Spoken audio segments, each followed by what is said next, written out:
लोकसभा निवडणुकीत भाजपला सपाटून मार खावा लागला। त्यामुळे आता भाजपने विधानसभेसाठी रणनीती बदलली आहे। भाजपने विधानसभा निवडणुकीसाठी नवी स्ट्रॅटर्जी बनवली आहे। भाजपचे केंद्रीय मंत्री अमित शाह हे सध्या महाराष्ट्राच्या दौऱ्यावर आहेत।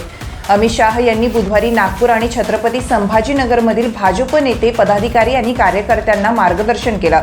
त्यांनी फक्त शरद पवार आणि उद्धव ठाकरेंना रोखणं हेच आपलं टार्गेट असेल असं कार्यकर्त्यांना सांगितलं। भाजपच्या स्थानिक नेत्यांना जमिनीवर उतरून काम करण्याचे आदेश त्यांनी दिले। केवळ कार्यकर्त्यांवर विसंबून राहू नका, प्रत्येक बूथवर 10% मतदान वाढवा असे आदेशही त्यांनी दिले। अमित शाह म्हणाले, उद्धव ठाकरे यांनी आपल्याला दगा दिलाय, त्यामुळे आपल्याला त्यांनाही रोखावं लागेल।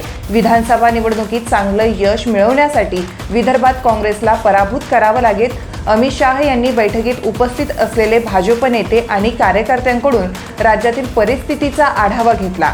शाह म्हणाले, लोकसभा निवडणुकीत आपली कामगिरी चांगली झाली नाही, पण कार्यकर्त्यांनी निराश होण्याची गरज नाही। लोकसभेला आपण 50%पेक्षा जास्त जागा जिंकल्या। विधानसभा निवडणुकीत भाजपची विदर्भातील कामगिरी महत्त्वाची आहे।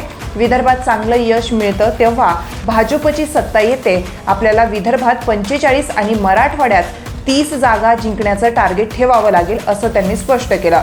अमित शाह यांच्या महाराष्ट्र दौऱ्याचा आजचा हा दुसरा दिवस असून ते बुधवारी नाशिक आणि कोल्हापूरमधील भाजप कार्यकर्त्यांशी संवाद साधणार आहे।